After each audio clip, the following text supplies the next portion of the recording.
Cuando mi vecino de 74 años tocó mi puerta a las 3 de la madrugada, con las manos temblando, nunca imaginé que las siguientes palabras destrozarían 22 años de matrimonio. Esteban, perdóname, pero llevo 6 meses viendo a tu esposa enterrar maletas en tu jardín. Esta noche decidí que tenías que saberlo. Antes de continuar, suscríbete al canal, activa la campanita porque todos los días tenemos nuevas historias. Deja tu like y cuéntanos en los comentarios desde qué ciudad nos estás viendo. Me llamo Esteban Morales. Tengo 52 años y trabajo como arquitecto en una firma mediana en Madrid. Durante 22 años estuve casado con Vanessa Romero, una mujer que conocí cuando ambos teníamos 20 y pocos años, llenos de sueños y planes para el futuro. Ella era contadora, inteligente, organizada. Siempre manejó las finanzas de la casa con precisión matemática. Yo me dedicaba a mis proyectos arquitectónicos, trabajando entre 11 y 13 horas diarias, confiando ciegamente en que mi esposa administraba nuestro dinero con la misma dedicación que ponía en su trabajo en Ibertrans, una empresa de transportes donde llevaba 15 años como contadora senior. Esa madrugada del 23 de agosto de 2024, todo cambió. Eran exactamente las 3:04 de la madrugada cuando escuché los golpes en mi puerta. No eran golpes violentos, pero sí insistentes, nerviosos. Me levanté confundido, pensando que quizás había alguna emergencia en el edificio. Vanessa ni siquiera se movió en la cama.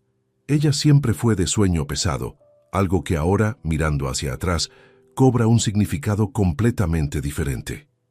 Abrí la puerta y encontré a don Eliseo Vargas, mi vecino del apartamento contiguo, un hombre de 74 años, jubilado, viudo hace 5 años. Siempre fue amable, saludaba en el pasillo, intercambiábamos palabras sobre el clima o el fútbol, pero nunca habíamos tenido una relación cercana. Lo que vi me alarmó inmediatamente. Estaba pálido, sudando profusamente a pesar de que la noche era fresca y sus manos temblaban visiblemente.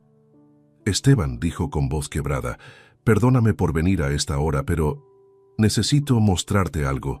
Es sobre tu esposa. Mi corazón se aceleró. 1000 pensamientos cruzaron mi mente en segundos. ¿Un accidente? ¿Estaba herida? ¿Enferma? ¿Qué pasa con Vanessa?, pregunté, sintiendo cómo la adrenalina comenzaba a recorrer mis venas. No es una emergencia médica, aclaró rápidamente, como si leyera mi mente. Pero necesitas ver esto con tus propios ojos. Por favor, ven a mi apartamento. Ahora. Dudé por un segundo. Era una petición extraña, irregular, pero algo en sus ojos, una mezcla de vergüenza y urgencia, me convenció. Me puse una chaqueta sobre mi pijama y lo seguí hasta su apartamento, que estaba apenas a 5 metros del mío por el pasillo. Una vez dentro, don Eliseo no encendió las luces principales. Solo una lámpara tenue en la sala iluminaba su rostro angustiado. Me condujo directamente hacia la ventana de su dormitorio, que daba exactamente al jardín trasero de nuestro edificio, el pequeño espacio verde que compartíamos los residentes de la planta baja y primer piso. «Mira hacia abajo», susurró señalando hacia el jardín, «hacia la zona cerca del árbol de ciruelas. Tu esposa está allí». Me asomé por la ventana, entrecerrando los ojos para ajustarme a la oscuridad. La luz de la luna llena iluminaba parcialmente el jardín, y entonces la vi. Vanessa, mi esposa de 48 años, vestida completamente de negro, con guantes, estaba arrodillada junto al árbol de ciruelas que yo mismo había plantado 3 años atrás. Frente a ella había una maleta grande, de esas rígidas para viajes internacionales, y un agujero en la tierra de aproximadamente 1 metro de profundidad. Me quedé helado. Literalmente sentí cómo la sangre se me iba de la cara. Mientras observaba, incapaz de procesar lo que veían mis ojos, Vanessa levantó la maleta con esfuerzo evidente, la colocó dentro del agujero y comenzó a cubrirla con tierra usando una pala pequeña. Sus movimientos eran metódicos, practicados, como si lo hubiera hecho muchas veces antes. «¿Qué demonios?», murmuré, sin poder completar la frase. «Llevo 6 meses viéndola hacer esto», dijo don Eliseo detrás de mí, su voz cargada de culpa. La primera vez fue en febrero de este año. Pensé que quizás estaba guardando algo sentimental, documentos importantes, no sé. Pero luego lo hizo otra vez, y otra, y otra. He documentado 8 veces que ella sale entre las 2 y las 4 de la madrugada, siempre con una maleta diferente, siempre al mismo lugar cerca de ese árbol. Miré a don Eliseo, buscando alguna explicación, alguna lógica. ¿Por qué no me dijiste antes?, pregunté, aunque mi voz salió más como un gemido que como una pregunta. Porque no era mi lugar, respondió con tristeza. No quería meter mi nariz en problemas ajenos. Pero esta noche, cuando la vi de nuevo, ya no pude seguir callado. Sea lo que sea que esté enterrando, Esteban, no es normal, y tú mereces saberlo. Volví a mirar por la ventana. Vanessa había terminado de cubrir el agujero y ahora alisaba la tierra con las manos, colocando hojas secas encima para disimular la tierra removida. Luego se levantó, miró alrededor con nerviosismo evidente y caminó de regreso hacia nuestro edificio con la pala en mano. En ese momento eran las 3:17 de la madrugada, según el reloj digital en la mesita de don Eliseo. «Necesito llamar a la policía», dije sintiendo cómo mi voz temblaba. «Ahora mismo». Don Eliseo asintió solemnemente. «Haré lo que me pidas. Puedo ser tu testigo. He visto todo». Saqué mi teléfono móvil con manos temblorosas y marqué el 091, el número de emergencias de la Policía Nacional. Mientras esperaba que contestaran, una sola pregunta martilleaba mi cerebro una y otra vez. ¿Qué diablos estaba enterrando mi esposa en nuestro jardín en medio de la noche? La operadora de emergencias contestó después de 3 tonos que me parecieron eternos. «Policía Nacional, ¿cuál es su emergencia?». Tomé aire, tratando de organizar mis pensamientos caóticos en algo coherente. «Mi nombre es Esteban Morales. Vivo en la calle Alcalá 847, edificio 3, primer piso. Mi vecino acaba de mostrarme que mi esposa está enterrando maletas en el jardín comunitario. Ahora mismo, a las 3 de la madrugada. Necesito que envíen a alguien inmediatamente». Hubo una pausa breve al otro lado de la línea. «¿Ha visto usted directamente a su esposa realizando esta actividad?». «Sí, estoy observándola desde la ventana del apartamento de mi vecino. Él me despertó porque lleva 6 meses viéndola hacer esto repetidamente. Esta es la 8ª vez según sus registros. Permanezca en línea. Voy a despachar una unidad ahora mismo. No confronte a la persona, ¿entendido?». «Entendido», respondí, sintiendo cómo mis piernas empezaban a temblar. Don Eliseo me indicó que me sentara en su cama. Desde allí todavía podía ver el jardín por la ventana. Vanessa ya había desaparecido de la vista. Probablemente había regresado a nuestro apartamento. La zona donde había estado trabajando se veía completamente normal ahora, como si nada hubiera ocurrido. Si no lo hubiera visto con mis propios ojos, jamás habría sospechado que bajo esa tierra descansaba una maleta llena de... ¿De qué exactamente? «Esteban», dijo don Eliseo con voz suave, acercándose con una libreta de espiral azul en las manos. Anoté cada vez que la vi, fechas exactas, horas aproximadas, descripción de las maletas. Pensé que quizás algún día necesitarías esta información. Tomé la libreta con manos temblorosas. La letra era clara, meticulosa, propia de alguien de otra generación acostumbrado a escribir a mano. La primera entrada decía: 12 de febrero, 2024, 2:47 am. Mujer del 1B, esposa de Esteban, vista enterrando maleta color negro, tamaño grande, cerca del árbol de ciruelas. Duración aproximada 35 minutos. Clima, lluvia ligera. Seguí leyendo. Había 8 entradas en total. La última era de esa misma noche. Cada una detallaba el color y tamaño aproximado de la maleta, la hora exacta o aproximada, las condiciones climáticas y la duración de la actividad. Don Eliseo incluso había dibujado un pequeño mapa del jardín con marcas señalando las ubicaciones exactas de cada entierro. «Son todas en el mismo perímetro», observé estudiando el diagrama. «Un radio de aproximadamente 3 metros alrededor del árbol». «Exacto», confirmó don Eliseo. «Siempre en la misma zona. Creo que eligió ese lugar porque el árbol tiene raíces superficiales y la tierra es más blanda allí. Además, Está en el punto más alejado de las farolas del jardín. Mi mente de arquitecto procesaba automáticamente los detalles técnicos, una forma de escape ante la realidad abrumadora de lo que estaba sucediendo. Mi esposa, la mujer con quien compartí 22 años de mi vida, había estado llevando a cabo actividades clandestinas a metros de donde yo dormía, completamente ajeno a todo. ¿Por qué nunca la escuché salir?, murmuré, más para mí mismo que para don Eliseo. Duermo en la misma cama. ¿Cómo es posible que nunca me diera cuenta? Ella es extremadamente cuidadosa, respondió don Eliseo. Siempre quita los zapatos antes de salir. La he visto caminar descalza por el pasillo, con los zapatos en una mano y las herramientas en la otra. Y tú, Esteban, discúlpame por decirlo, pero siempre has sido de sueño profundo. Te lo comenté una vez cuando tu alarma contra incendios sonó durante 10 minutos y no despertaste.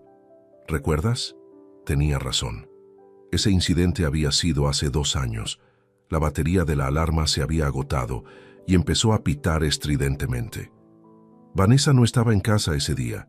Había ido a visitar a su madre en Guadalajara. Fueron los vecinos quienes tuvieron que tocar mi puerta insistentemente para despertarme. El teléfono seguía en mi mano. La operadora había mantenido la línea abierta. Señor Morales, la unidad está en camino. Llegarán en aproximadamente 15 minutos. Necesito hacerle algunas preguntas mientras tanto. ¿Su esposa está armada? ¿Representa algún peligro físico inmediato? No lo sé, admití. Nunca ha sido violenta, pero ahora mismo no sé de qué es capaz. Miré el reloj. 3:28 de la madrugada. Vanessa debía estar de regreso en la cama, probablemente duchándose rápidamente para quitarse la tierra y el sudor antes de acostarse. Seguramente pensaba que yo seguía durmiendo plácidamente sin sospechar nada. Don Eliseo me trajo un vaso de agua que acepté agradecido. Mi garganta estaba completamente seca. ¿Crees que debería ir a nuestro apartamento y actuar con normalidad hasta que llegue la policía?, pregunté. No, respondió don Eliseo con firmeza. Si ella nota algo extraño en tu comportamiento, podría huir. O peor, podría destruir evidencias. Quédate aquí. Cuando llegue la policía, ellos sabrán cómo proceder. Tenía razón. Si Vanessa me veía despierto a las 3:30 de la mañana, con evidentes signos de nerviosismo, inmediatamente sabría que algo andaba mal. Era demasiado inteligente, demasiado observadora. Durante años había manejado las finanzas de empresas, detectaba discrepancias de céntimos en hojas de cálculo con miles de transacciones. No podría engañarla. La operadora mencionó que tienes registros, dijo la voz al teléfono, sacándome de mis pensamientos. ¿El vecino tiene documentación física de las veces anteriores? Sí, confirmé mirando la libreta azul en mi otra mano. Tiene fechas exactas, descripciones detalladas, hasta un mapa, todo escrito a mano. Excelente. Eso será crucial para obtener una orden de registro inmediata. Mantén esa libreta segura, no la pierdas. Los siguientes minutos se sintieron como horas. Don Eliseo y yo nos quedamos en silencio, cada uno perdido en sus propios pensamientos. De vez en cuando, él me miraba con expresión compasiva, como si quisiera decir algo reconfortante, pero no encontrara las palabras adecuadas. A las 3:41 de la madrugada, exactamente 37 minutos después de que don Eliseo tocara mi puerta, escuché el sonido distante de sirenas policiales. Don Eliseo se asomó por la ventana que daba a la calle. «Ya están aquí», anunció. «Vienen sin luces, solo sirenas bajas, son discretos. La unidad ha llegado a su ubicación», confirmó la operadora. «Puede colgar ahora, señor Morales. Los oficiales subirán a buscarlo. Coopere plenamente con ellos». «Gracias», murmuré antes de terminar la llamada. Segundos después, escuché golpes firmes en la puerta de don Eliseo. Mi corazón latía tan fuerte que pensé que explotaría. Don Eliseo abrió la puerta y allí estaban 2 agentes de la Policía Nacional, un hombre y una mujer, ambos en uniforme. «¿Esteban Morales?», preguntó el oficial masculino, un hombre de unos 40 años con expresión seria. «Soy yo», respondí poniéndome de pie con piernas temblorosas. «Soy el agente Torres y ella es la agente Ruiz. Necesitamos que nos explique exactamente qué está ocurriendo aquí. Les expliqué todo a los agentes Torres y Ruiz mientras don Eliseo asentía confirmando cada detalle. Les mostré la libreta azul con los registros meticulosos de los últimos 6 meses. La agente Ruiz fotografió cada página con su teléfono oficial mientras el agente Torres tomaba notas en su propia libreta. «Esto es suficiente para solicitar una orden de registro de emergencia», dijo Torres, después de revisar toda la información.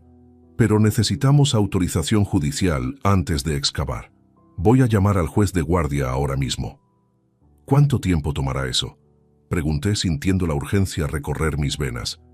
«Depende, con suerte, 1 hora, tal vez 2. El juez García está de turno esta semana y suele ser rápido cuando hay evidencia sólida». Torres salió al pasillo para hacer la llamada, mientras Ruiz se quedó con nosotros, haciendo más preguntas sobre Vanessa, su trabajo, sus rutinas, cualquier cosa que pudiera ser relevante. «¿Su esposa trabaja en finanzas, correcto?», preguntó Ruiz.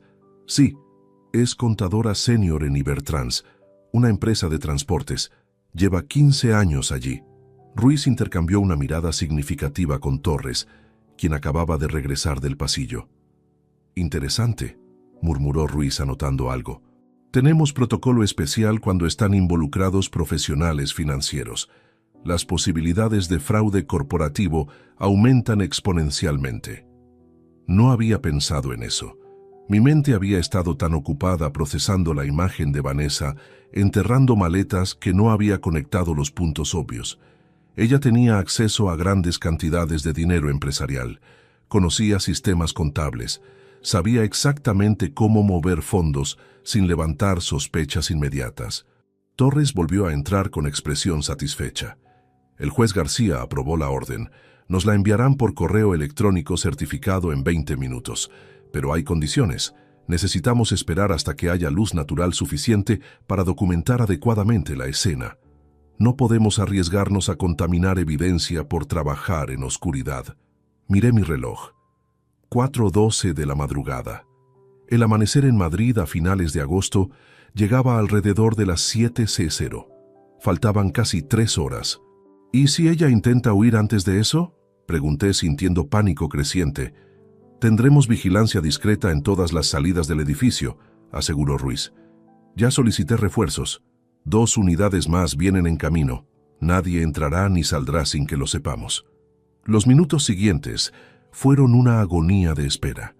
Torres y Ruiz se turnaban para vigilar desde la ventana de don Eliseo y revisar documentación en sus dispositivos. Yo permanecí sentado, incapaz de procesar completamente la magnitud de lo que estaba sucediendo. A las 5:30 de la madrugada llegó el inspector Valentín Ruiz, un hombre de unos 50 años con cabello gris y expresión experimentada. Traía consigo la orden judicial impresa y un equipo técnico de 3 personas con cámaras, equipos de excavación y luces portátiles. «Señor Morales», dijo estrechando mi mano con firmeza, «soy el inspector Ruiz. Voy a supervisar personalmente esta operación. Necesito que permanezca aquí con el agente Torres mientras realizamos el registro. ¿Su esposa sigue en el apartamento?» «Hasta donde sé, sí. Debería estar durmiendo». «Bien, entraremos primero a asegurar la ubicación y luego procederemos con la excavación». A las 6:47 de la madrugada, con las primeras luces del alba iluminando el jardín, el operativo comenzó. Desde la ventana de don Eliseo, observé cómo 6 oficiales ingresaban al jardín con equipo especializado. 2 de ellos fueron directamente a nuestro apartamento. Los siguientes 15 minutos fueron los más largos de mi vida. Entonces escuché gritos, la voz de Vanessa, histérica, gritando algo ininteligible, el sonido de pasos corriendo, más gritos. «¡Está intentando huir por la salida trasera!», gritó alguien por el radio de Torres. Mi corazón se detuvo. Corrí hacia la ventana y vi a Vanessa salir corriendo por la puerta del sótano que daba al jardín, vestida completamente de negro, con una mochila mediana en la espalda. Corría descalza hacia la verja trasera del edificio, pero los policías estaban preparados. 2 agentes que habían estado ocultos detrás de los arbustos se interpusieron en su camino. Vanessa intentó cambiar de dirección, resbaló en el césped húmedo por el rocío matinal y cayó de rodillas. La mochila se abrió parcialmente y varios fajos de billetes cayeron al suelo. ¡Al suelo! ¡Manos donde pueda verlas!, ordenó uno de los agentes. Vanessa se quedó paralizada por un segundo, mirando los billetes esparcidos en el césped, luego a los agentes, luego hacia el árbol de ciruelas donde el equipo técnico ya había comenzado a excavar. Su rostro palideció hasta volverse casi gris. «No, no, esto no está pasando», murmuró, pero su voz llegó claramente hasta donde yo estaba en el primer piso. «No puede estar pasando». Los agentes la esposaron y la levantaron. Ella no opuso resistencia física, simplemente comenzó a llorar de forma descontrolada mientras la conducían hacia el edificio. En ese momento, nuestras miradas se cruzaron. Ella levantó la vista exactamente hacia la ventana donde yo estaba parado junto a don Eliseo. La expresión en su rostro pasó del pánico al reconocimiento, luego a la comprensión total. Supo inmediatamente que yo había sido quien alertó a la policía. Sus ojos se llenaron de algo que no pude identificar completamente. ¿Ira? ¿Traición? ¿Terror? «Esteban», gritó con voz quebrada. «Esteban, por favor, puedo explicarlo, por favor». No respondí. No podía. Las palabras estaban atascadas en mi garganta. Mientras se la llevaban, el equipo técnico en el jardín trabajaba rápidamente. Habían instalado un perímetro con cinta amarilla y luces adicionales. Las cámaras documentaban cada movimiento. El inspector Valentín Ruiz supervisaba personalmente la excavación. La primera maleta apareció después de apenas 20 minutos de trabajo. Era negra, rígida, exactamente como la había visto esa madrugada. 2 técnicos con guantes la sacaron cuidadosamente del agujero y la colocaron sobre una lona protectora. El inspector Ruiz se acercó, abrió los cierres con movimientos precisos y levantó la tapa.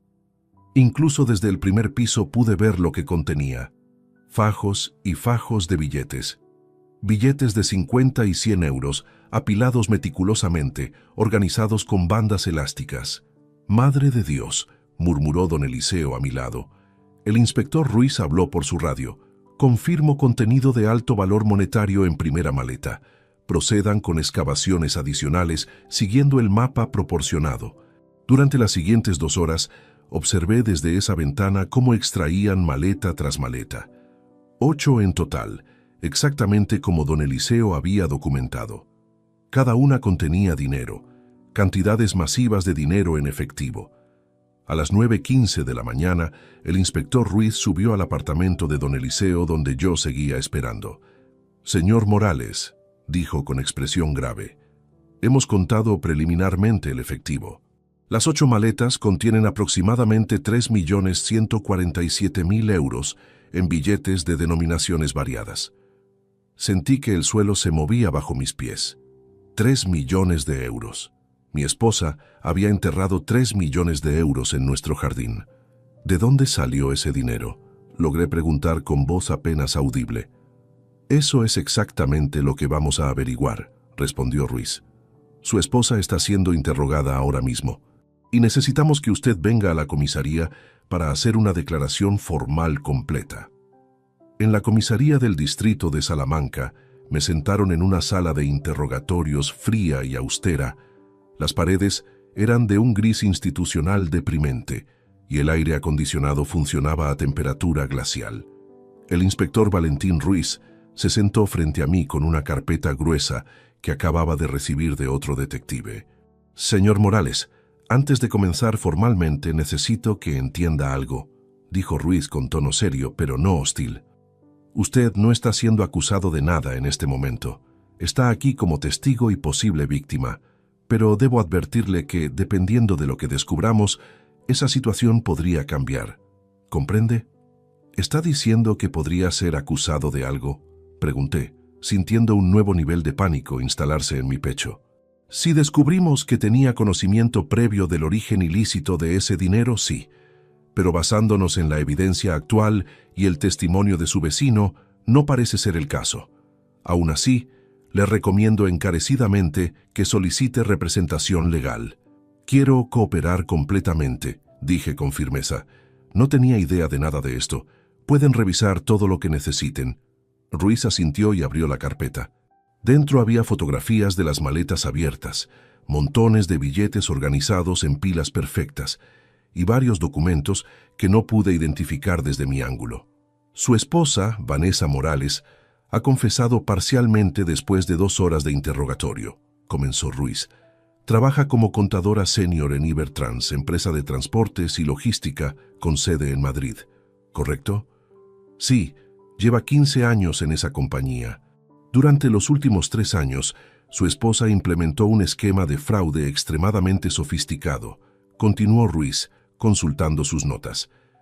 Creaba empresas fantasmas con nombres legítimos que sonaban como proveedores reales de servicios de transporte.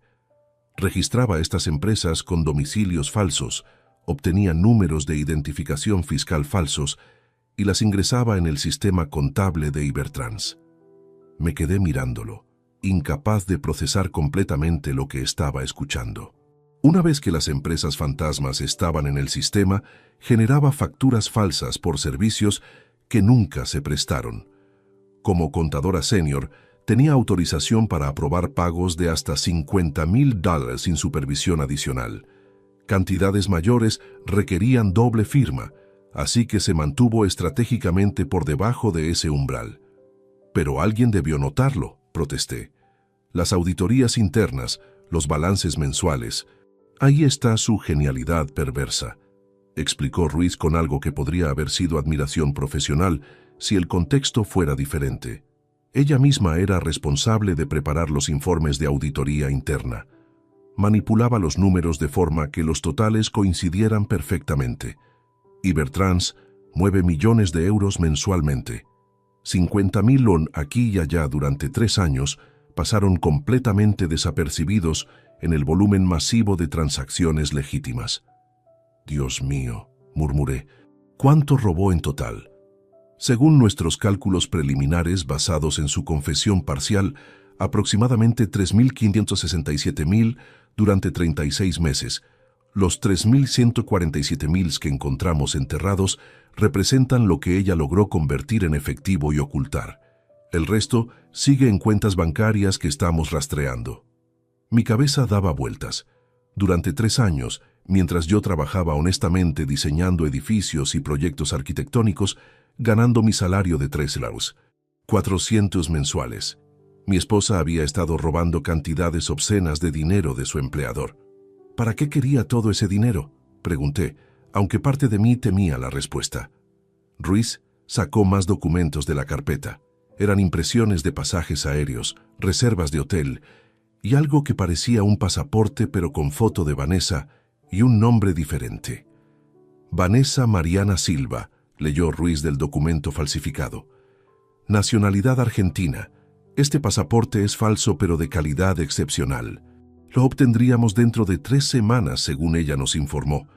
Tenía reservas confirmadas para vuelos a Buenos Aires el 12 de octubre de 2024. Octubre, repetí mecánicamente. Eso es en 7 semanas. Exacto. También confesó que esperaba un último depósito grande. Había creado una factura ficticia final por $420,000 que se procesaría la primera semana de septiembre.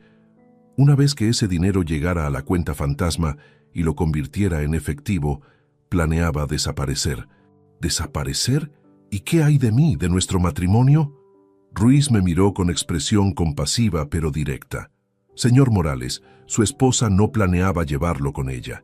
De hecho, parte de su estrategia dependía de que usted permaneciera aquí, completamente ajeno, para que no hubiera sospecha inmediata cuando ella no regresara de lo que le diría que era un viaje de negocios a Barcelona.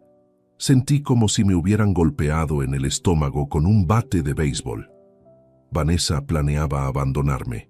Después de 22 años juntos, simplemente iba a desaparecer con millones de euros robados y dejarme aquí sin explicación. Hay más, agregó Ruiz, claramente incómodo con lo que venía. Durante el registro de su apartamento, encontramos correspondencia y fotografías que sugieren que su esposa mantiene una relación extramatrimonial. Sacó un sobre manila y extrajo varias fotografías. Me preparé mentalmente, pero nada podría haberme preparado para lo que vi. Vanessa besando a un hombre que no reconocí. Vanessa abrazada con ese mismo hombre en lo que parecía ser una playa. Vanessa en ropa interior en una habitación de hotel, sonriendo a la cámara que presumiblemente ese hombre sostenía. Se llama Álvaro Sosa, informó Ruiz. Tiene 43 años y antecedentes penales por falsificación de documentos. Cumplió condena hace 6 años. Creemos que él es quien fabricó el pasaporte falso para su esposa y posiblemente ayudó con otros aspectos del esquema. ¿Ella planeaba huir con él?, pregunté.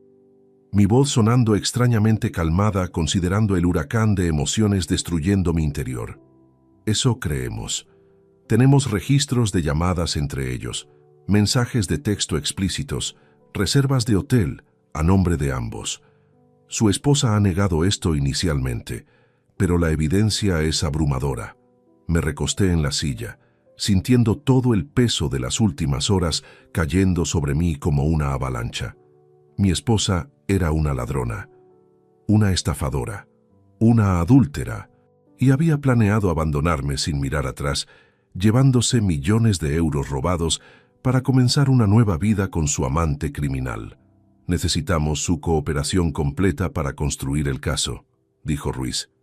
Tiene acceso a las cuentas bancarias compartidas, documentos financieros, computadoras que ella usaba en casa. Vanessa siempre manejó las finanzas, admití. Yo le daba mi salario cada mes, y ella pagaba todo. Tengo acceso a nuestra cuenta conjunta, pero ella tiene otras cuentas personales de las que no sé nada. Necesitaremos autorizaciones firmadas para revisar todo. También revisaremos su propia situación financiera para asegurarnos de que no estaba involucrado. Revisen lo que necesiten, dije con voz firme. Quiero que encuentren cada euro que robó. Y quiero asegurarme de que ella y sus cómplices paguen por esto. Pasé las siguientes 48 horas en un estado de shock funcional. El inspector Ruiz me permitió regresar a mi apartamento después de 6 horas de interrogatorio exhaustivo, pero el lugar ya no se sentía como mi hogar. Se sentía como la escena de un crimen, que técnicamente lo era. Los técnicos forenses habían registrado cada habitación. Habían incautado la computadora portátil de Vanessa, su teléfono móvil, cajas llenas de documentos, libretas bancarias, todo lo que pudiera contener evidencia. El apartamento se veía violado, con espacios vacíos donde antes había objetos cotidianos que ahora eran pruebas judiciales.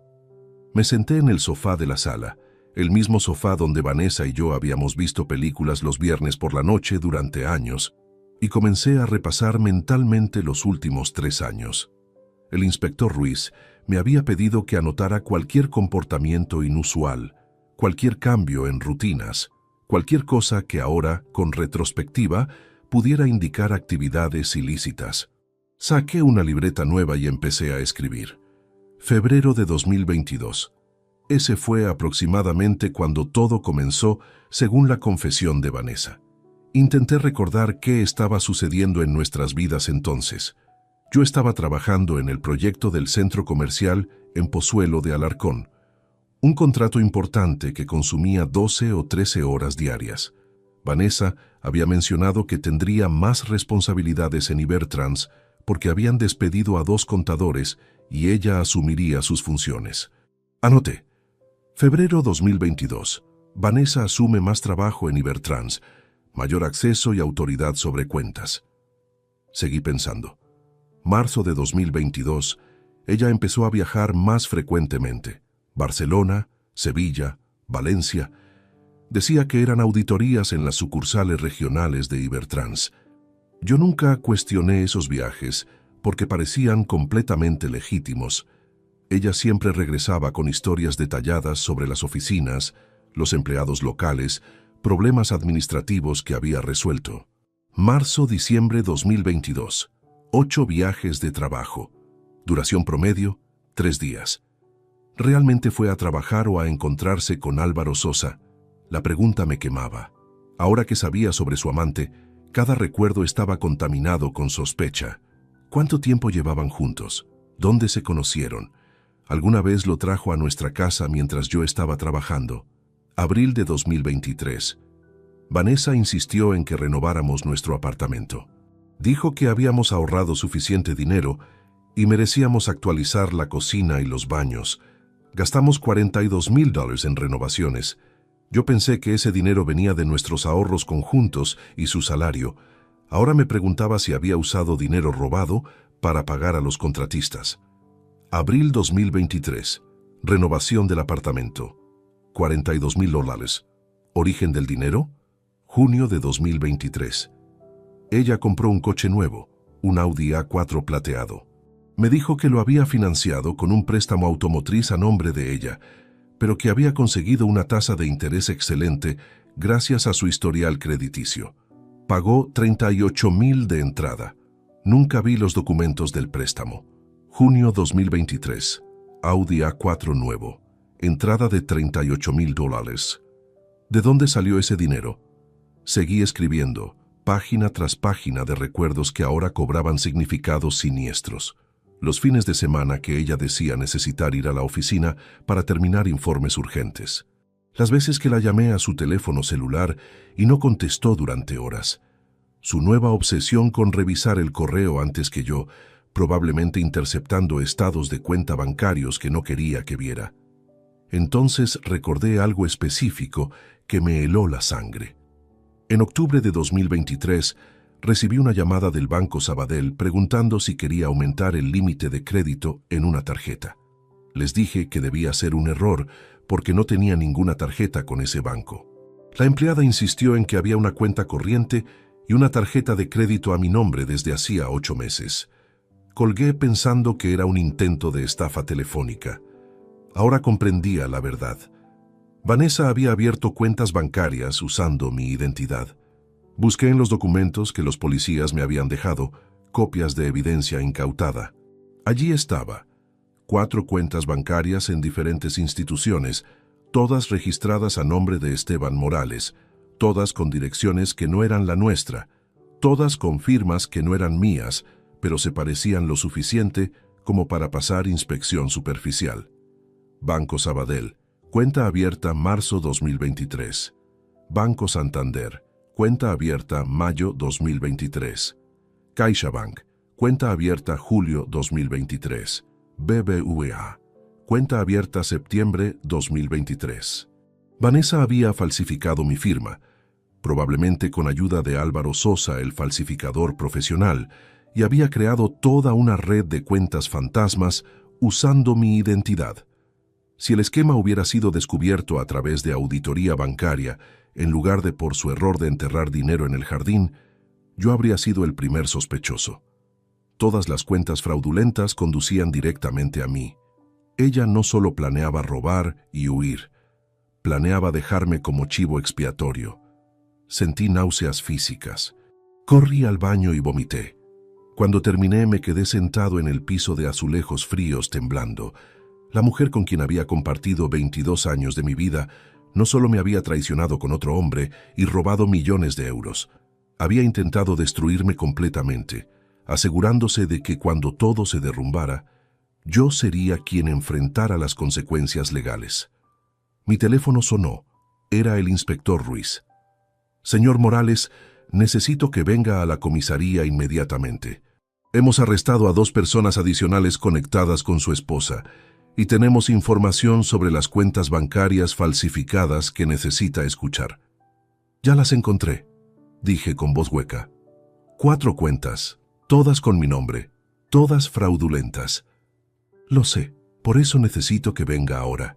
Su situación legal está en riesgo y debemos actuar rápidamente para protegerlo. 1 hora después, estaba nuevamente en la comisaría, esta vez en presencia de un abogado que el inspector Ruiz había recomendado. Se llamaba Santiago Navarro, tenía 56 años, usaba gafas de marco grueso y tenía reputación de ser meticuloso hasta lo obsesivo. Señor Morales, dijo Santiago después de revisar todos los documentos, la Fiscalía podría argumentar que usted fue cómplice del fraude, dado que las cuentas están a su nombre. Necesitamos construir una defensa inmediata, demostrando que fue víctima de suplantación de identidad. ¿Cómo hacemos eso? Pregunté, sintiendo pánico renovado. Con evidencia forense de que las firmas son falsificaciones, con testimonio de sus empleadores y colegas estableciendo que trabajaba a tiempo completo durante los periodos cuando se abrieron estas cuentas, con análisis de sus propios registros financieros demostrando que nunca tuvo acceso a estos fondos, y con el testimonio del detective privado que contraté hace 3 horas. ¿Detective privado? Necesitamos documentar exhaustivamente su rutina diaria durante los últimos 3 años, explicó Santiago. Cada proyecto en el que trabajó, cada hora facturable, cada reunión con clientes. Necesitamos probar que era física y temporalmente imposible que usted estuviera involucrado en este esquema mientras mantenía su carrera como arquitecto. Tengo registros detallados, dije. Agendas completas, emails con marcas de tiempo, facturas de proyectos. Excelente. También necesitamos algo más. Declaraciones de personas que puedan confirmar que su esposa controlaba completamente las finanzas familiares sin su participación. Pensé inmediatamente en don Eliseo y varios colegas del trabajo que conocían la dinámica de nuestro matrimonio. Puedo conseguir eso, confirmé. Santiago asintió satisfecho, pero su expresión seguía siendo grave. Señor Morales, debe comprender la gravedad de su situación. Si no podemos separarlo legalmente del esquema de su esposa, podría enfrentar cargos de conspiración para cometer fraude bancario. Eso significa potencialmente hasta 10 años de prisión. Durante las siguientes 2 semanas, mi vida se convirtió en un torbellino de declaraciones legales, análisis forenses y revelaciones cada vez más perturbadoras. Santiago Navarro trabajaba 14 horas diarias, construyendo mi defensa, mientras el inspector Ruiz continuaba desenmarañando la red completa del esquema criminal de Vanessa. El 7 de septiembre de 2024, Ruiz me citó urgentemente a la comisaría. Cuando llegué, encontré la sala de reuniones llena de detectives, fiscales y 2 personas esposadas que no conocía. Señor Morales, dijo Ruiz señalando hacia los detenidos, le presento a Javier Romero y Álvaro Sosa, los cómplices de su esposa. Javier Romero tenía aproximadamente 45 años, con textura delgada, cabello oscuro peinado hacia atrás con exceso de gel. Vestía traje gris arrugado y tenía ojeras profundas que sugerían noches sin dormir. Me miraba con una mezcla de resentimiento y miedo. Álvaro Sosa era el hombre de las fotografías. 43 años, complexión atlética, tatuajes visibles en el cuello, expresión desafiante que intentaba ocultar, nerviosismo evidente. Este era el hombre con quien Vanessa planeaba escapar. El hombre por quien había destruido nuestro matrimonio. Javier es primo segundo de Vanessa por parte materna, explicó Ruiz. Trabaja como gerente de sucursal del Banco Santander en la zona de Chamartín. Fue quien facilitó la apertura de 3 de las 4 cuentas fraudulentas usando documentación falsificada. ¿Cómo funciona eso exactamente?, pregunté, tratando de mantener mi voz estable. Un fiscal llamado Eduardo Martín intervino. El señor Romero tiene acceso privilegiado al sistema bancario. Cuando se presenta documentación para abrir cuentas, hay verificaciones de seguridad estándar. Pero un gerente con suficiente antigüedad puede acelerar aprobaciones o marcar aplicaciones como verificadas manualmente, sin pasar por el proceso completo de autenticación. Básicamente, continuó Ruiz, Javier recibía documentos falsificados de Álvaro. Los ingresaba en el sistema como si hubieran sido verificados personalmente, y las cuentas se abrían en 24 horas, sin preguntas, sin alarmas. ¿Y qué ganaba él con esto?, pregunté mirando directamente a Javier. El primo de Vanessa bajó la mirada, pero el fiscal respondió por él. El señor Romero recibía 8% de cada transacción fraudulenta procesada a través de las cuentas que ayudó a crear. Según nuestros cálculos, obtuvo aproximadamente 287,000 durante los 3 años del esquema. Me volví hacia Álvaro Sosa. Él me sostuvo la mirada con descaro que me hizo hervir la sangre. ¿Y tú?, pregunté con voz que salió más calmada de lo que esperaba. ¿Cuánto tiempo llevas acostándote con mi esposa? No tengo que responder nada, dijo Álvaro con acento que delataba orígenes en barrios marginales. 19 meses, intervino Ruiz consultando documentos. Se conocieron en febrero de 2023 en un bar de Malasaña. Ella buscaba específicamente a alguien con experiencia en falsificación de documentos. Su relación comenzó como transacción comercial y evolucionó a romántica aproximadamente 3 meses después. Romántica, repetí con amargura. Qué palabra tan bonita para describir adulterio. Santiago Navarro, quien había permanecido callado hasta entonces, habló con tono profesional. Señor Morales, estos hombres han aceptado declarar contra su esposa a cambio de reducción de sentencias. Sus testimonios son cruciales para establecer que usted no tuvo participación en el esquema.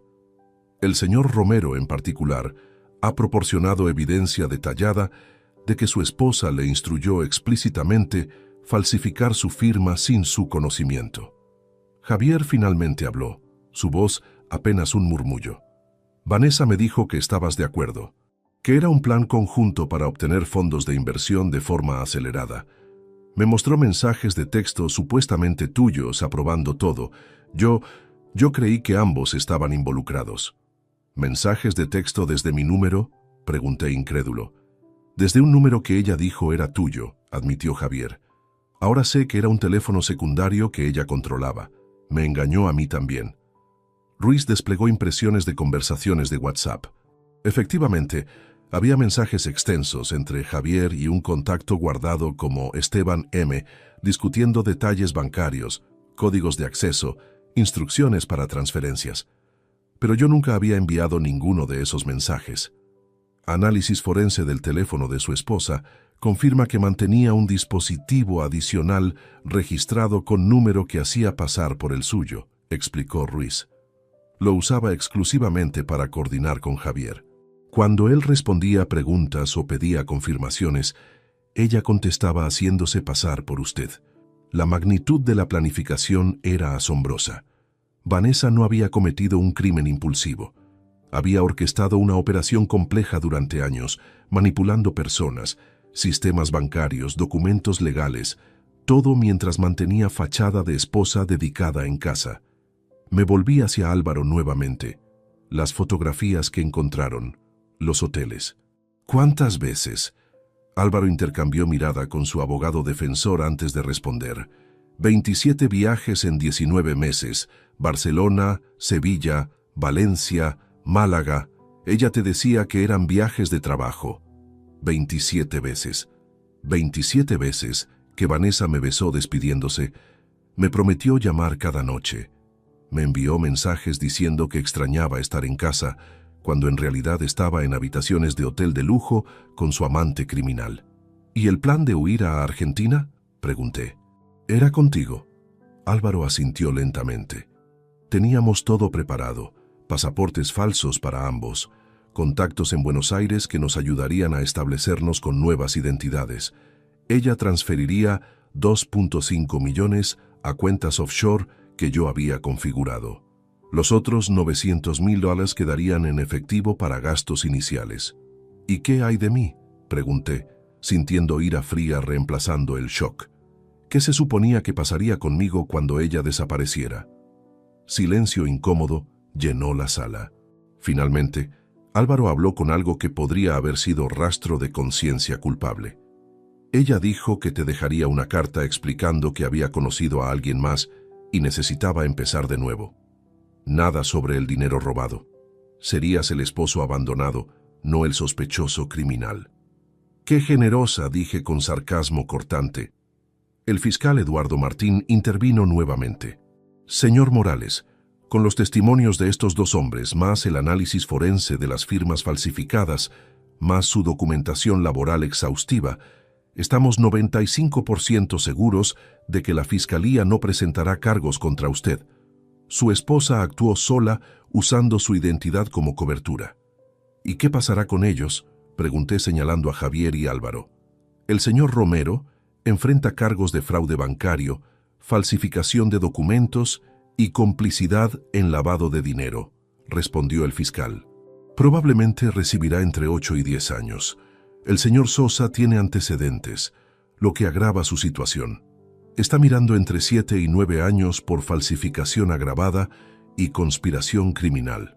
¿Y Vanessa?, El fiscal intercambió miradas con Ruiz antes de responder. Su esposa enfrenta múltiples cargos graves: fraude corporativo por 3.567.000, falsificación de documentos en escala masiva, lavado de dinero, suplantación de identidad. Estamos calculando entre 10 y 15 años de prisión efectiva sin posibilidad de reducción significativa. Sentí una satisfacción oscura ante esas palabras, inmediatamente seguida de vacío profundo. Vanessa iría a prisión por más de una década. Nuestro matrimonio estaba destruido. Mi reputación profesional estaba dañada y yo tendría que reconstruir mi vida desde cenizas. Santiago Navarro organizó una reunión exhaustiva en su despacho del distrito de Retiro 3 días después de los interrogatorios con Javier y Álvaro. Su oficina era pequeña, pero impecablemente ordenada, con estanterías llenas de códigos legales y expedientes clasificados alfabéticamente. Me sentó frente a su escritorio de roble oscuro y desplegó montañas de documentación. «Esteban, necesito que entiendas algo fundamental», comenzó quitándose las gafas para limpiarlas metódicamente. «Aunque los cómplices han confesado y la evidencia forense favorece tu versión, el sistema legal español puede ser implacable con casos de fraude financiero. La Fiscalía tiene presión política para demostrar mano dura contra crímenes económicos». «¿Me estás diciendo que todavía podría ser acusado?», pregunté sintiendo ansiedad renovada. «Existe riesgo del 15 al 20%, admitió Santiago con honestidad brutal. «Las cuentas fraudulentas llevan tu nombre. Los documentos tienen firmas que, aunque falsificadas, pasan inspección superficial. Un fiscal ambicioso podría argumentar que participaste activamente o, como mínimo, fuiste negligentemente ciego ante actividades sospechosas en tu propio hogar. Pero trabajaba 13 horas diarias. Vanessa manejaba todo lo relacionado con dinero. ¿Cómo se supone que debía saber?» «Exactamente el argumento que construiremos», dijo Santiago colocando sus gafas nuevamente. «Pero necesitamos evidencia irrefutable. No bastará tu palabra contra la de ella». Pasamos las siguientes 5 horas revisando cada aspecto de mi vida profesional durante los últimos 3 años. Santiago había contratado un equipo de 3 asistentes legales que habían compilado documentación exhaustiva. Me mostraron registros detallados, 2.847 horas facturables durante 2022, trabajando en 7 proyectos arquitectónicos simultáneos. Emails con marcas de tiempo demostrando que rutinariamente enviaba correspondencia laboral entre las 7:00 am y las 9:30 pm. Registros de entrada y salida del edificio de mi firma, donde escáner biométrico documentaba cada acceso. Testimonios de 12 colegas confirmando mi presencia constante en la oficina. «Esto es oro puro para la defensa», dijo Santiago, revisando las hojas de cálculo. «Durante marzo de 2023, cuando se abrió la cuenta en Banco Sabadell, supuestamente en tu presencia física en la sucursal de Chamartín, tú estabas en reunión con cliente en Guadalajara. Tenemos registro fotográfico del encuentro, firma en contrato fechado ese día, recibos de gasolina del viaje. ¿Eso es suficiente? Es excelente comienzo, pero necesitamos más. Necesitamos establecer patrón completo de que Vanessa controlaba absolutamente todas las finanzas familiares sin tu participación. Llamamos a don Eliseo como primer testigo para declaración formal. El anciano llegó al despacho vistiendo su mejor traje, claramente nervioso pero determinado a ayudar. Santiago lo interrogó con gentileza profesional. «Don Eliseo, ¿cuánto tiempo ha conocido al señor Morales?» 6 años, desde que se mudó al edificio. Durante ese tiempo, tuvo conversaciones con él sobre finanzas personales. «Varias veces», confirmó don Eliseo. Esteban mencionaba frecuentemente que su esposa manejaba todo el dinero. Decía que él era terrible con números fuera del trabajo y que Vanessa era experta. Bromeaba diciendo que ni siquiera sabía dónde guardaban las chequeras. ¿Alguna vez vio evidencia de que el señor Morales participara en decisiones financieras importantes? Nunca. De hecho, recuerdo específicamente en diciembre de 2023, cuando compraron el Audi nuevo. Esteban me comentó sorprendido que Vanessa Había manejado toda la negociación sin consultarle. Dijo que llegó a casa y el coche simplemente estaba estacionado afuera con moño rojo. Santiago continuó documentando testimonios similares durante días. Mi jefe en la firma de arquitectura, Fernando Castillo, declaró que yo había rechazado promoción a socio en 2023, específicamente porque requería mayor involucramiento en aspectos financieros del negocio, explicando que mi esposa manejaba esas cosas en casa y yo prefería concentrarme en diseño. Mi contador personal, Miguel Ángel Torres, testificó que durante 15 años de preparar mis declaraciones de impuestos, siempre era Vanessa quien proporcionaba documentación financiera. Esteban firmaba donde yo le indicaba, pero nunca revisaba los números detalladamente. Confiaba completamente en su esposa. Mientras tanto, expertos forenses contratados por Santiago analizaban las firmas falsificadas. El perito grafólogo Ignacio Vidal preparó informe técnico de 47 páginas, demostrando con certeza científica que las rúbricas en documentos bancarios fraudulentos no coincidían con mi escritura auténtica. Observe estos puntos de presión, explicó Ignacio mostrándome imágenes magnificadas. Su firma real aplica presión desigual, más fuerte en trazos descendentes, más ligera en ascendentes. Es consistencia inconsciente que todo escritor tiene. Las firmas falsificadas muestran presión uniforme, característica de alguien copiando cuidadosamente en lugar de escribir naturalmente. ¿Eso probará que no firmé esos documentos? En tribunal esto es evidencia científica virtualmente irrefutable, aseguró Ignacio. Agregue análisis de tinta que demuestra que algunas firmas se hicieron con bolígrafos de marca diferente a los que usted usa habitualmente, y tenemos caso hermético. Santiago también contrató investigador forense digital llamado Patricia Delgado para analizar mis dispositivos electrónicos. Ella revisó mi computadora personal, teléfono móvil, tablet, incluso mi antiguo laptop que había guardado en el armario. Cero evidencia de actividad sospechosa, reportó Patricia después de semana exhaustiva de análisis. Sin búsquedas en Internet relacionadas con offshore banking, lavado de dinero, falsificación de documentos, sin emails comprometedores, sin mensajes borrados selectivamente. Su historial digital es aburrido de forma hermosa. Proyectos arquitectónicos, noticias deportivas, recetas de cocina. ¿Recetas de cocina?, pregunté sorprendido. Patricia sonrió levemente. Buscó cómo hacer paella valenciana 23 veces en 2 años. Claramente no es usted chef nato. Incluso en medio de pesadilla legal, eso me arrancó risa amarga. Vanessa siempre se burlaba de mis intentos culinarios desastrosos. A mediados de octubre de 2024, Santiago tenía construida defensa formidable.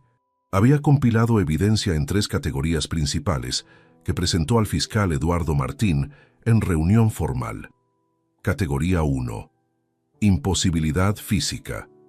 Documentación probando que yo estaba geográficamente en otros lugares cuando supuestamente abrí cuentas fraudulentas. Categoría 2. Ignorancia financiera documentada. Testimonios múltiples estableciendo patrón de 22 años donde Vanessa controlaba absolutamente todas las finanzas sin mi participación. Categoría 3. Evidencia forense científica.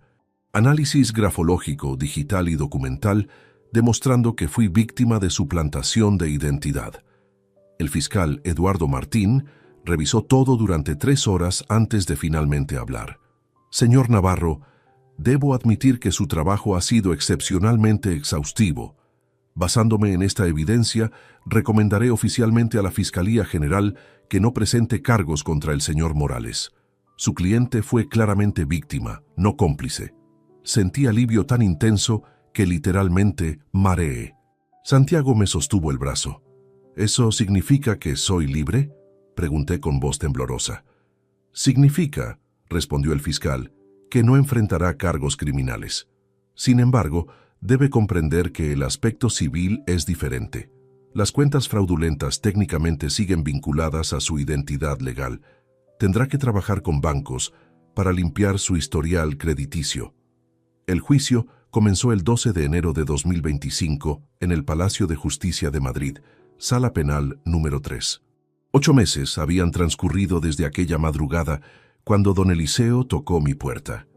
8 meses de investigaciones, declaraciones, informes periciales y procedimientos legales que me habían consumido por completo. La sala estaba llena.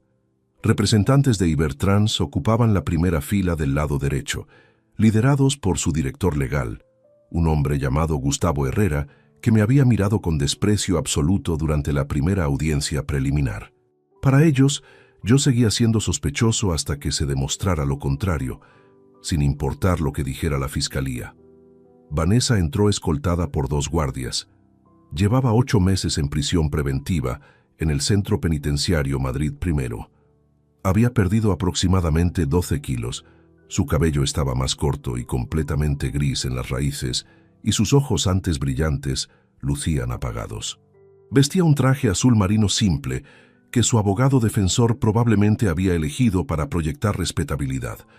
Nuestras miradas se encontraron por primera vez desde su arresto. Ella apartó la vista inmediatamente, fijando su atención en la mesa de la defensa. No hubo reconocimiento, no hubo emoción visible. Era como mirar a una extraña que casualmente tenía el rostro de mi esposa.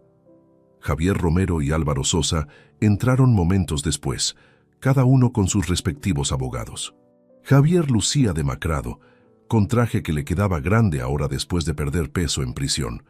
Álvaro mantenía esa actitud desafiante, aunque sus ojos nerviosos delataban miedo subyacente. El juez presidente era Ramón Iglesias Montero, magistrado de 62 años con reputación de ser inflexible en casos de fraude corporativo. Su rostro severo no mostraba simpatía alguna mientras revisaba los documentos del caso. La Audiencia Provincial de Madrid procede a iniciar el juicio oral contra Vanessa Romero Morales, Javier Romero García y Álvaro Sosa Fernández, anunció el juez con voz autoritaria. Los acusados enfrentan cargos de fraude corporativo agravado, falsificación de documentos oficiales, lavado de capitales y conspiración criminal. El fiscal Eduardo Martín presentó su caso durante 3 días completos. Desplegó la evidencia metódicamente. Registros bancarios mostrando transferencias fraudulentas por $3.567.000 durante 36 meses. Facturas falsas de las empresas fantasmas. Grabaciones de llamadas entre los acusados coordinando actividades ilícitas. Las fotografías de Vanessa enterrando maletas que don Eliseo había tomado secretamente como respaldo a sus notas escritas. Este no fue crimen impulsivo, argumentó Martín frente al tribunal. Fue operación calculada ejecutada con precisión durante 3 años. La acusada Vanessa Romero utilizó su posición de confianza en Ibertrans para defraudar sistemáticamente a su empleador, manipulando a cómplices y destruyendo vidas inocentes en el proceso. Don Eliseo testificó como testigo clave. Con 74 años y voz temblorosa pero clara, describió las 8 veces que observó a Vanessa enterrando maletas. Su libreta azul fue presentada como prueba material, cada página fotografiada y proyectada en pantallas grandes para que el tribunal completo pudiera verla. ¿Por qué esperó 6 meses antes de informar al señor Morales?, preguntó el abogado defensor de Vanessa, intentando desacreditar su testimonio. Porque no quería entrometerme en asuntos ajenos, respondió don Eliseo con dignidad. Pero llegó un momento en que mi conciencia no me permitió seguir callado. Lo que estaba presenciando claramente no era normal. Los peritos forenses testificaron sobre las firmas falsificadas. Ignacio Vidal presentó su análisis grafológico con diapositivas técnicas mostrando 23 puntos de discrepancia entre mi escritura real y las falsificaciones. La evidencia era tan contundente que el abogado de Vanessa ni siquiera intentó refutarla durante contrainterrogatorio.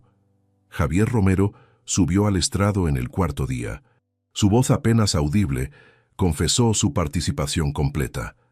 Vanessa me contactó en enero de 2022 diciendo que necesitaba ayuda para abrir cuentas rápidamente para negocio de su esposo, declaró. Me mostró supuestos mensajes de Esteban aprobando todo. Yo creí que era legítimo.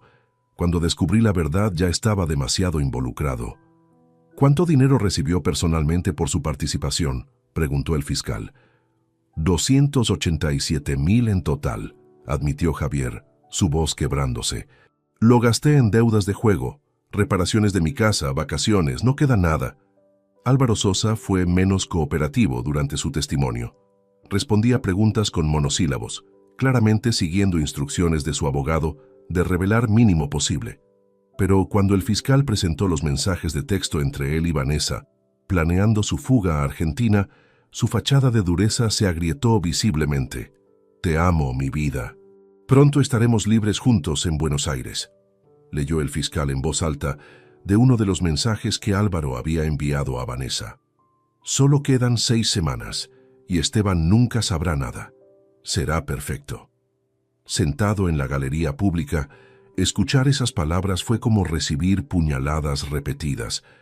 Cada mensaje, cada fotografía íntima presentada como evidencia, cada detalle sórdido de su relación revelado públicamente, me destruía un poco más. El momento más tenso llegó cuando Vanessa finalmente subió al estrado. Su abogado había recomendado que no testificara, pero ella insistió. Quería, según sus propias palabras, explicar su versión. ¿Reconoce haber desviado 3.567,000 de Ibertrans?, preguntó el fiscal directamente. «Sí», respondió Vanessa con voz monótona. ¿Reconoce haber falsificado la firma de su esposo Esteban Morales en múltiples documentos? Sí. ¿Reconoce haber planeado huir del país con su cómplice Álvaro Sosa, abandonando a su esposo sin explicación? Vanessa vaciló por primera vez. Sus ojos se llenaron de lágrimas. Sí, susurró finalmente. ¿Tiene algo que decir en su defensa? Vanessa miró directamente hacia donde yo estaba sentado. Las lágrimas corrían libremente por su rostro ahora. Esteban, lo siento, dijo con voz quebrada. Sé que no significa nada ahora, pero necesito que sepas que lo siento. Me perdí. Tomé decisiones terribles. Destruí todo lo bueno que teníamos, y no hay justificación. No respondí. No podía. Simplemente sostuve su mirada hasta que ella apartó la vista, derrotada. El juicio concluyó después de 9 días de testimonios. El 28 de enero de 2025, el juez Iglesias dictó sentencia. Vanessa Romero Morales. Este tribunal la encuentra culpable de todos los cargos. Por la magnitud del fraude, la premeditación evidente y el abuso de confianza profesional, la sentencia es 12 años de prisión sin posibilidad de libertad condicional antes de cumplir 8 años. Vanessa recibió la sentencia sin reacción visible. Simplemente asintió levemente. Javier Romero García, culpable de complicidad en fraude y falsificación. Sentencia, 10 años de prisión. Javier comenzó a llorar abiertamente. Álvaro Sosa Fernández, culpable de falsificación agravada por antecedentes y conspiración criminal. Sentencia, 8 años de prisión. Álvaro maldijo en voz baja, ganándose advertencia del juez. Adicionalmente, continuó el magistrado, los 3 acusados son condenados solidariamente a restituir $4.217,000 a Ibertrans Transportes S.L., cantidad que incluye los $3.567,000 defraudados más $400,000 en daños, $250,000 en costos de auditoría forense y resto en intereses legales. 4.217.000 euros. Una cifra imposible de pagar para 3 personas que irían a prisión por años. 2 semanas después de la sentencia, recibí citación del juzgado de lo mercantil. Ibertrans había iniciado procedimiento de embargo preventivo sobre todos los bienes que pudieran usarse para satisfacer la deuda de $4.217,000. Santiago Navarro me acompañó a la audiencia con expresión preocupada, que no presagiaba nada bueno. «Esteban, debo advertirte», me dijo en el pasillo antes de entrar a la sala, «que el tribunal puede ordenar embargo de bienes conyugales incluso si tú no fuiste condenado penalmente. En casos de fraude masivo, se aplica doctrina de responsabilidad patrimonial compartida». «¿Eso qué significa exactamente?», Significa que los bienes adquiridos durante el matrimonio, incluso si están legalmente a tu nombre, pueden ser embargados para pagar la deuda de Vanessa. Sentí el estómago caer. Nuestra casa, nuestros ahorros, todo lo que había construido trabajando honestamente durante 25 años.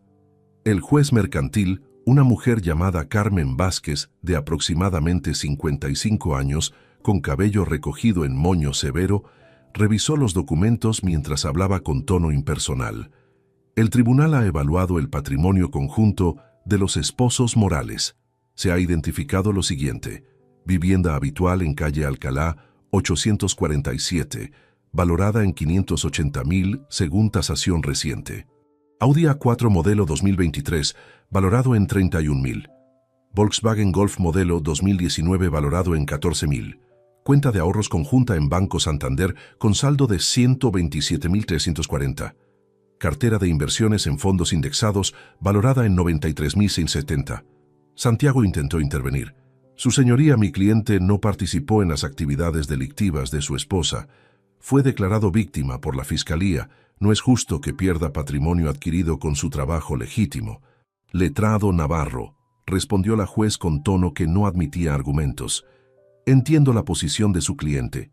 Sin embargo, el análisis forense bancario demuestra que la cuenta conjunta fue utilizada por la señora Vanessa Romero para lavar 247,000 del dinero defraudado entre julio de 2023 y febrero de 2024.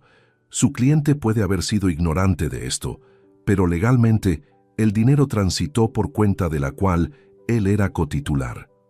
Pero yo nunca vi esas transferencias, protesté. Vanessa controlaba completamente la cuenta. Yo solo depositaba mi salario mensual.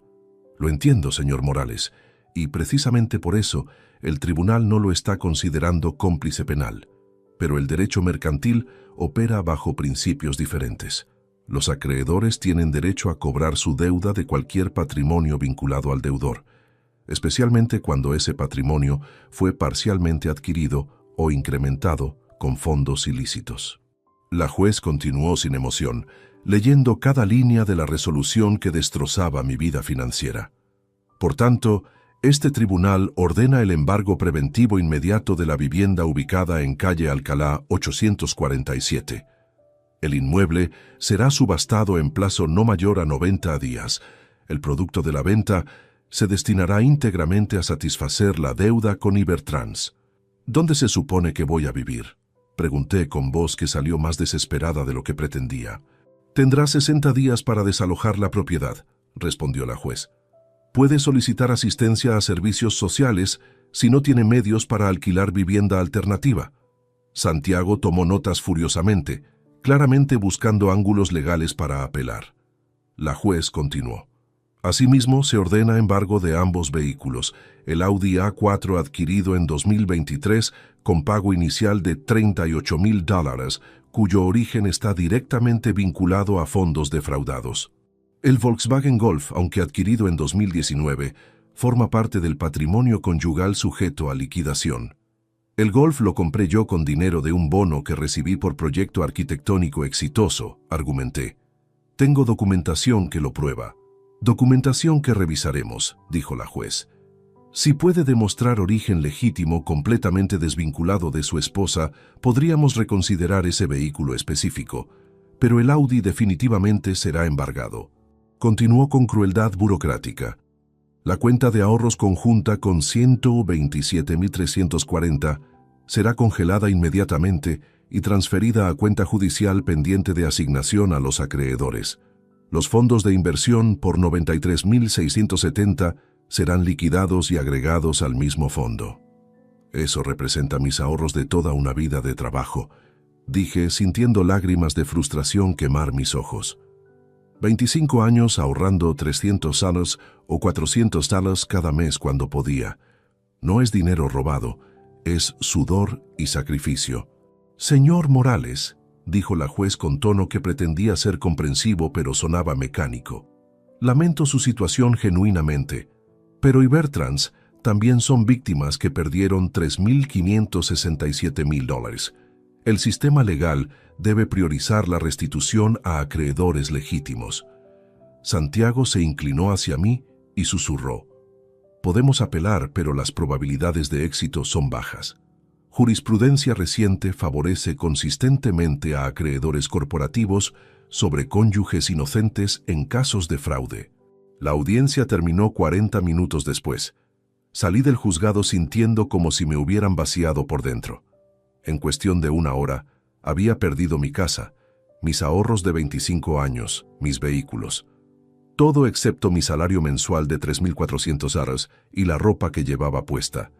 Santiago me llevó a un café cercano. Pedimos expresos que ninguno de los dos tocó. «¿Cuánto recuperaré después de que vendan todo?», pregunté finalmente. Santiago hizo cálculos mentales antes de responder.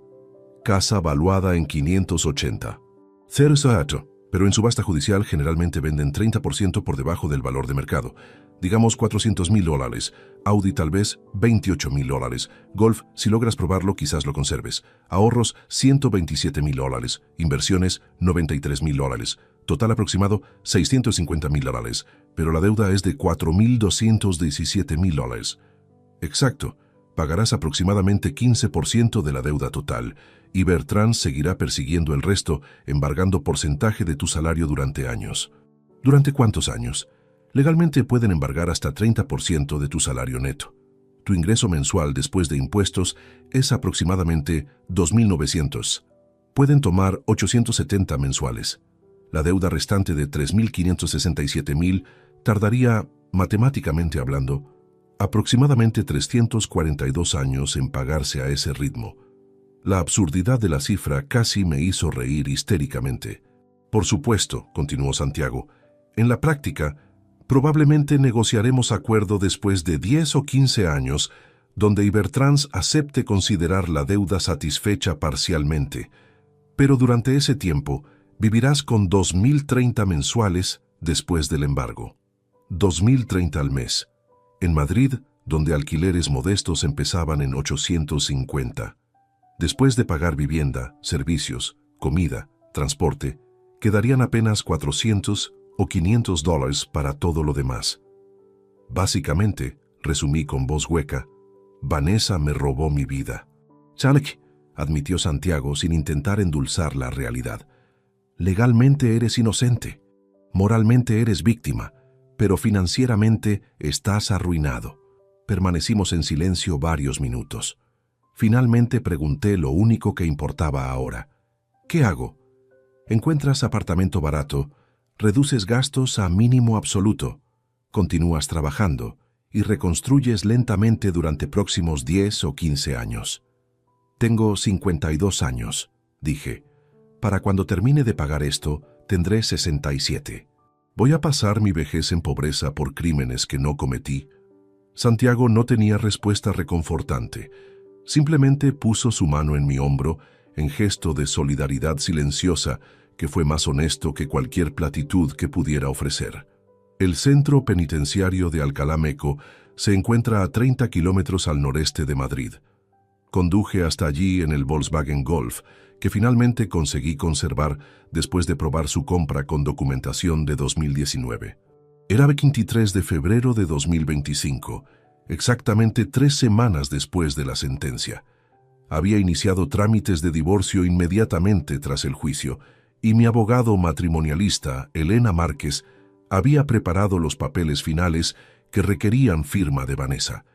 «No tienes que hacer esto personalmente», me había dicho Elena.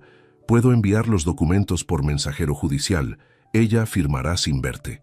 «Necesito hacerlo», había respondido. «Necesito cerrar este capítulo cara a cara». La verdad era más compleja.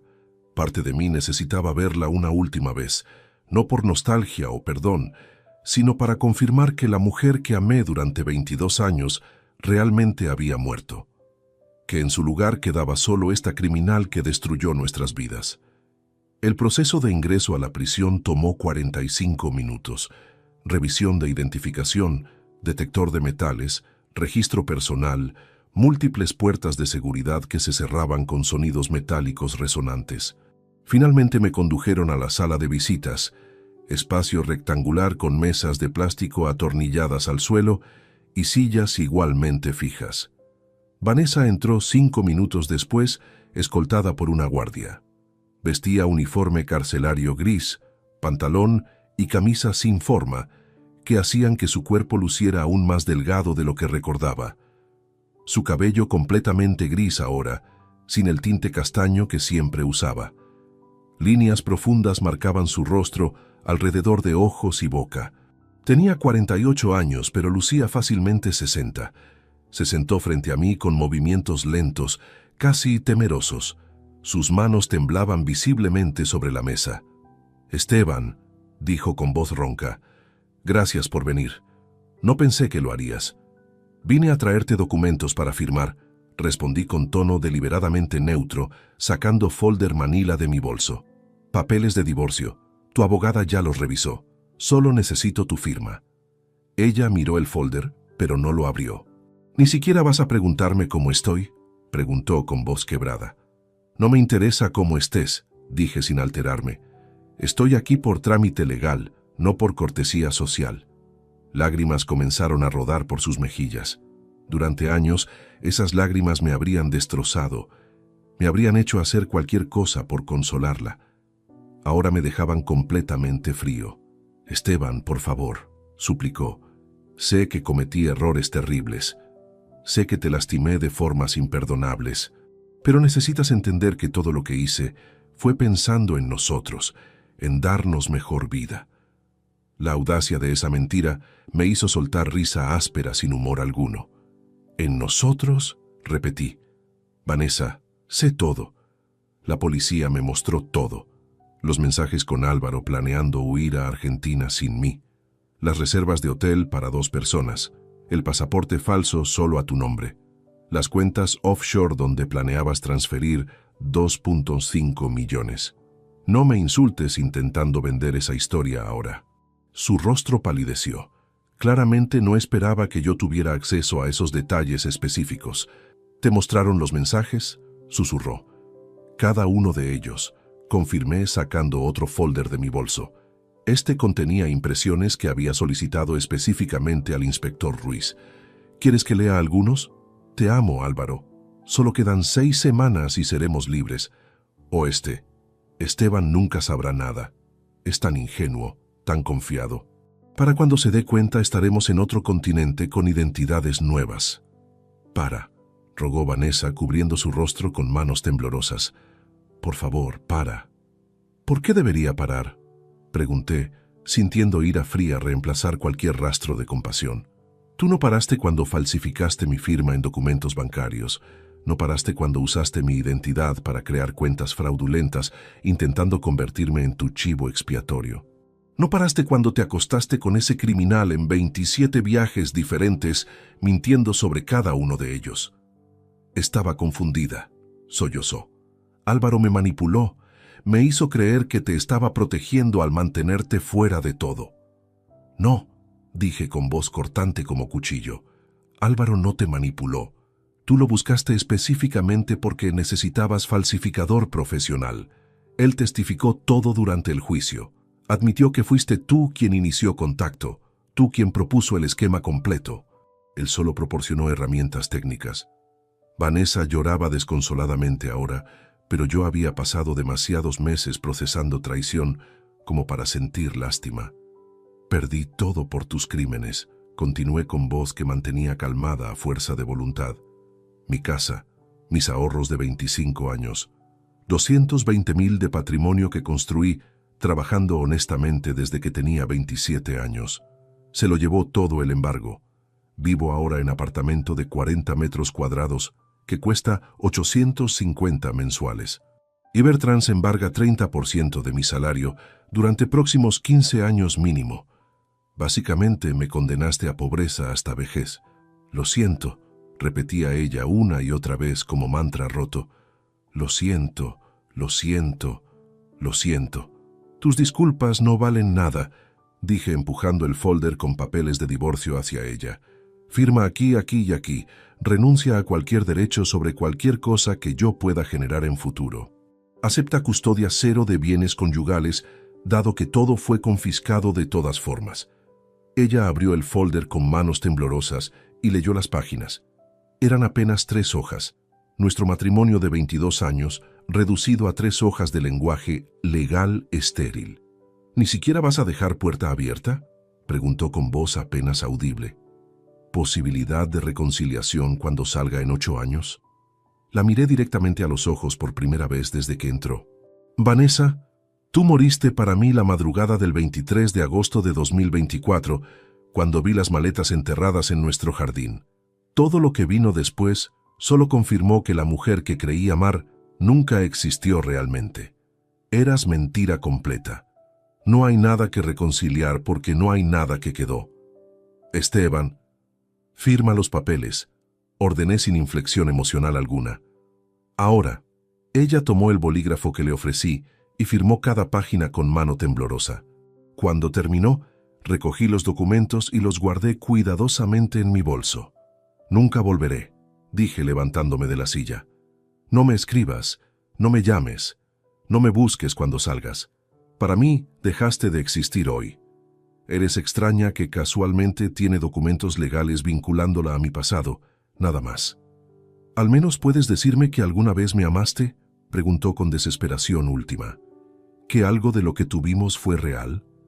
Me detuve en la puerta y la miré una última vez. Amé a mujer que pensé que eras. Esa mujer era ficción. Tú eres desconocida que usó su rostro para engañarme durante 22 años. No, Vanessa. Nunca te amé porque nunca exististe realmente. Salí sin mirar atrás. Escuché sus sollozos seguirme por el pasillo, pero no me detuve. Enero de 2026. Han pasado exactamente 17 meses desde aquella última visita a la prisión de Alcalá-Meco. Casi 2 años desde la madrugada, cuando don Eliseo tocó mi puerta, y mi vida se dividió para siempre en un antes y un después. Vivo ahora en apartamento pequeño de 42 metros cuadrados en el barrio de Carabanchel.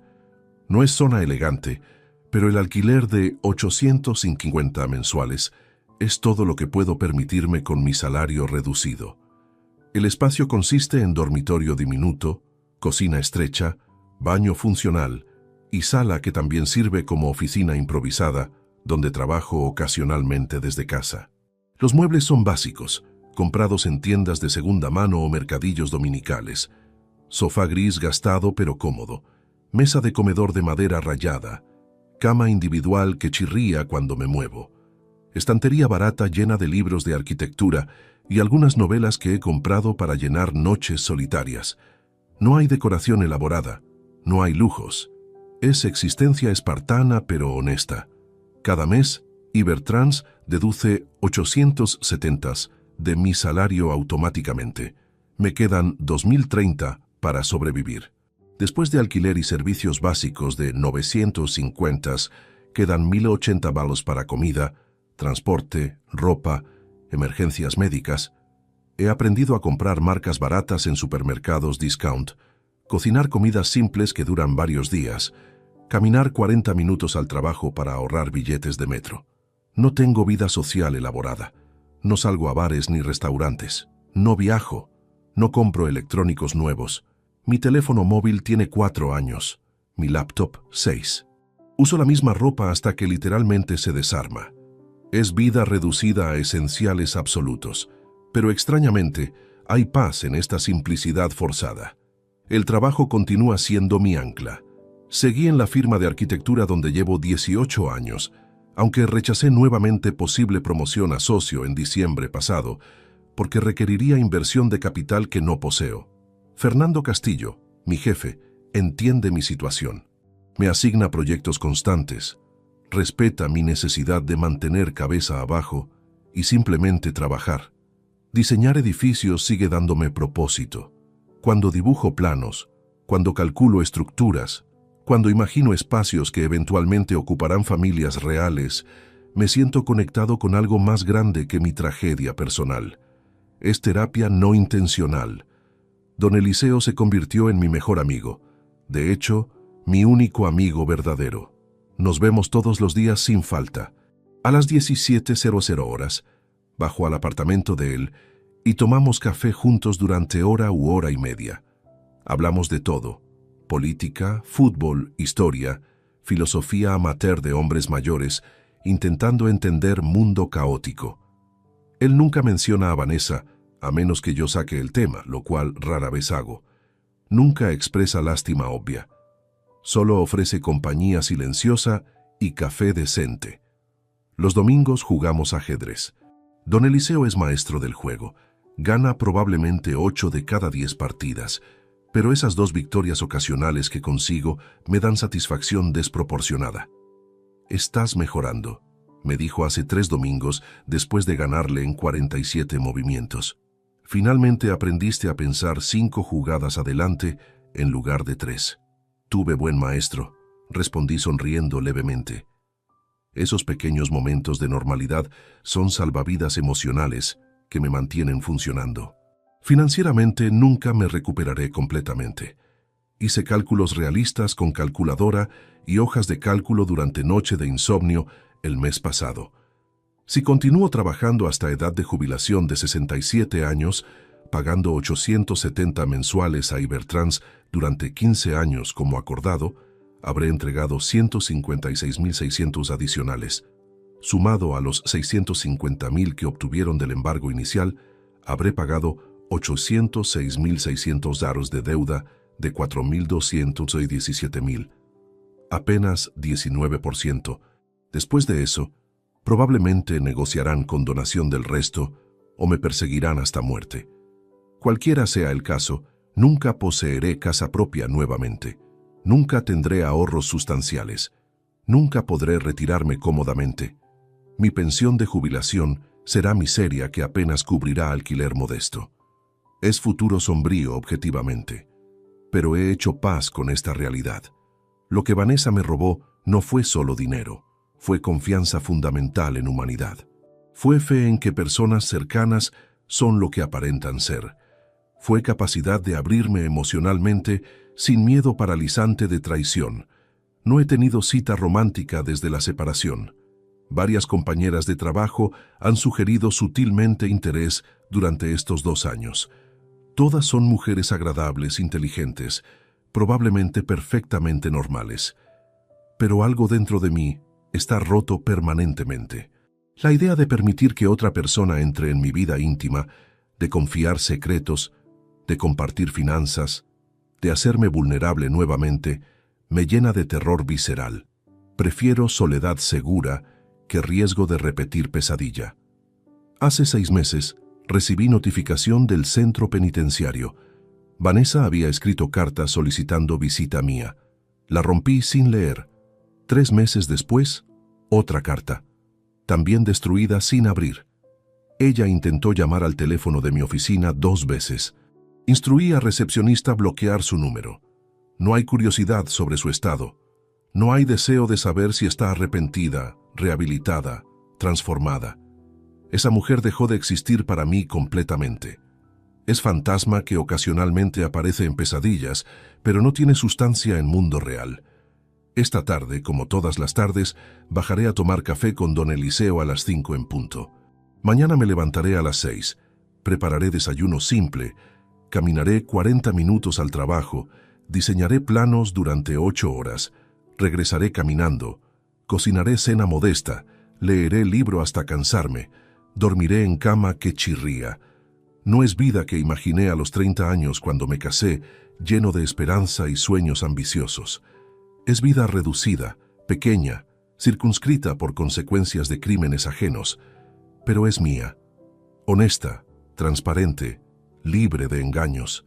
Y después de todo lo vivido, descubrí que honestidad vale más que cualquier cantidad de dinero enterrado en jardines oscuros. La paz de dormir con conciencia limpia, sabiendo que cada euro que poseo fue ganado legítimamente, no tiene precio. Vanessa tiene sus millones robados, o lo que queda de ellos después de restituciones y sentencias. Tiene su amante criminal, aunque ambos están separados por celdas de prisión. Tiene sus 12 años de condena para reflexionar sobre elecciones que destruyeron múltiples vidas. Yo tengo apartamento pequeño, salario modesto, deuda que nunca terminaré de pagar y amigo de 74 años que hace café terrible pero compañía excelente. No cambiaría posiciones con ella por nada del mundo. Si te gustó esta historia, Dale like al video, suscríbete al canal y comparte tus impresiones en los comentarios. Para escuchar la próxima historia, haz clic en la caja de la izquierda. Gracias por vernos.